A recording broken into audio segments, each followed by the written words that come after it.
So it's like that's what I was trying to do. I might get a pair. Should I get it? Looks like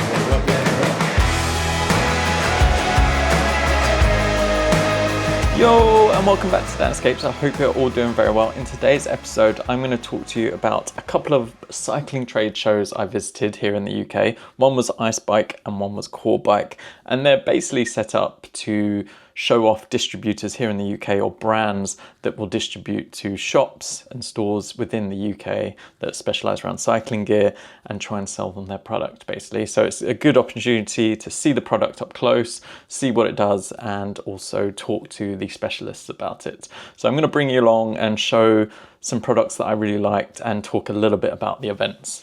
So the first one I went to was called IceBike, and that is a dedicated show to one distributor called Madison. They're one of the leading cycling distributors here in the UK, and they represent brands like Shimano. So anything Shimano related, you go through them, whether that's to buy parts or service parts or do deal with warranty. That's the base in the UK.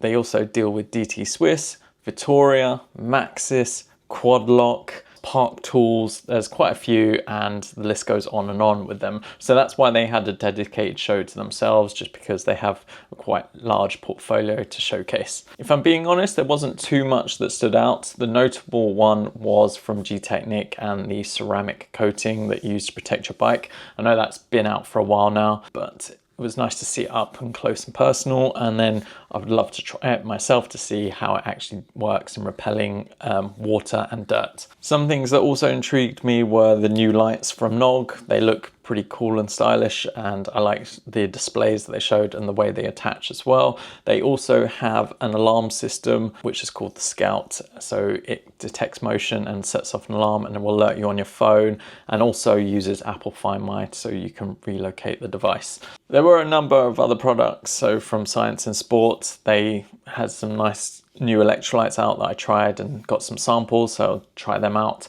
Also, it was nice to hold the new GRX Di2 12-speed in my hands and see how the levers felt, so it felt quite nice, to be honest.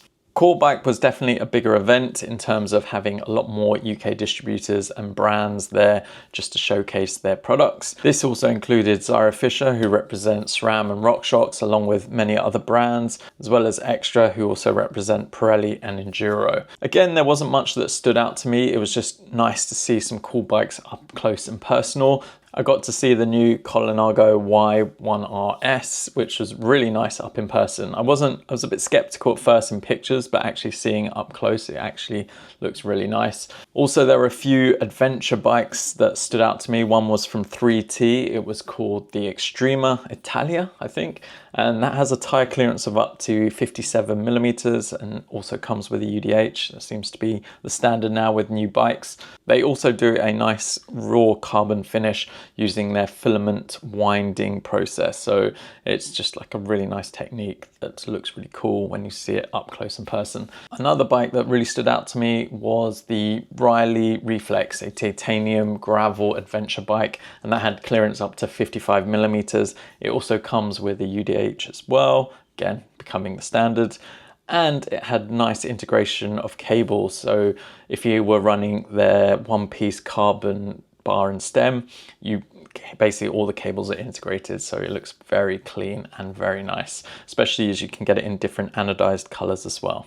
On to the mountain bike side of things, it was really nice to see an Atherton bike. I've just seen it in pictures and it looks nice, but when you see it actually in person, it really stands out, and I can imagine it rides really well. So they use carbon tubing instead of like forming the whole construction out of carbon, and then they use titanium lugs to put those carbon tubes all together, and it does look something special. Especially this display model, it was kitted out with Industry 9 wheels, and they just looked super nice with the colorway, and it just popped off against the frame. Also, another piece of kit that stood out to me and was the Neo kit from Fox Racing, and that's basically a remote lockout for the rear shock, but it also has sensors that come with it on the brake, so it can detect movement. So if the front fork moves and jags, it opens up the suspension. So if you're starting off on a trail and it's chattery, it will automatically open up. Also, it can detect that you're doing a drop as well,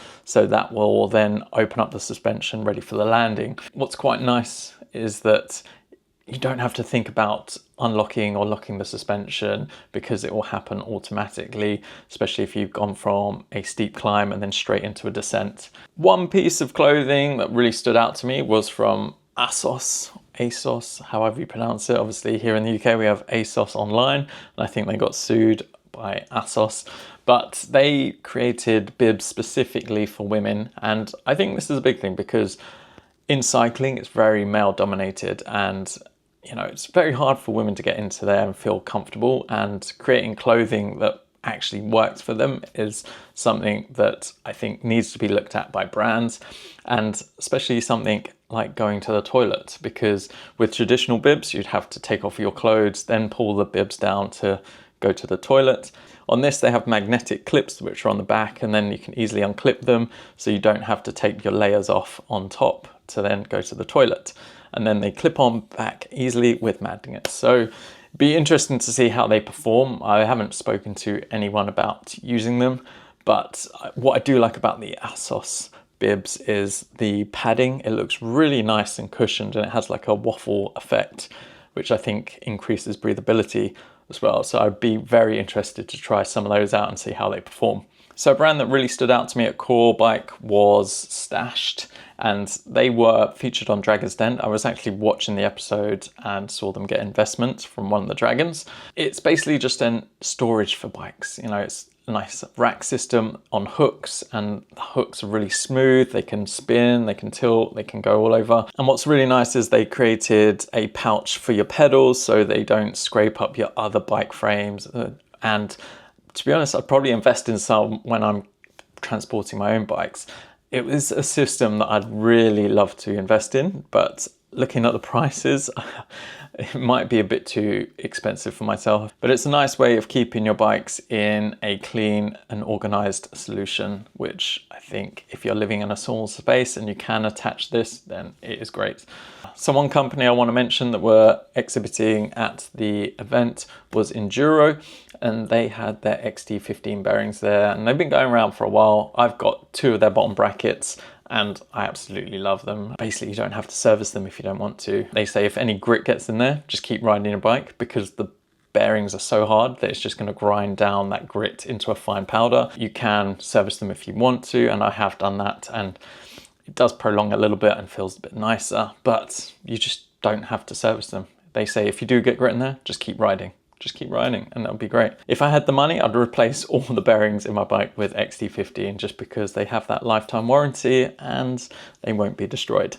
Going to these trade shows was really cool because you get to see all the products up close and personal. The only thing is, it got my mind racing about wanting to build bikes and spending lots and lots of money on new parts.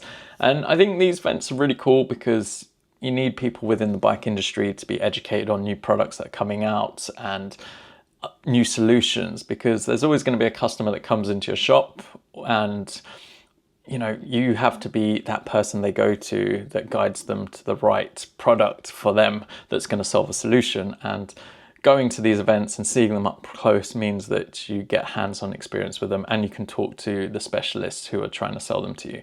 So I think it's worth going to them, even if there aren't too many new products, but there might be something out there that you might come across that you think, actually a customer asked me about that, or I was thinking about something like this, and you know, it will just gel together.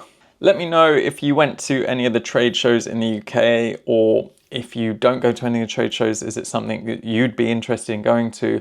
Were there any products that stood out to you if you went? And also, is there any products that I featured here in the video that really stood out to you that you'd like me to do more of an in-depth review in? But yeah, that's it for today's episode. If you enjoyed it, please do give it a thumbs up and subscribe to my channel, as it helps a lot and I appreciate it so much. Hope you're all staying safe, staying positive, having fun, and I shall see you in the next one.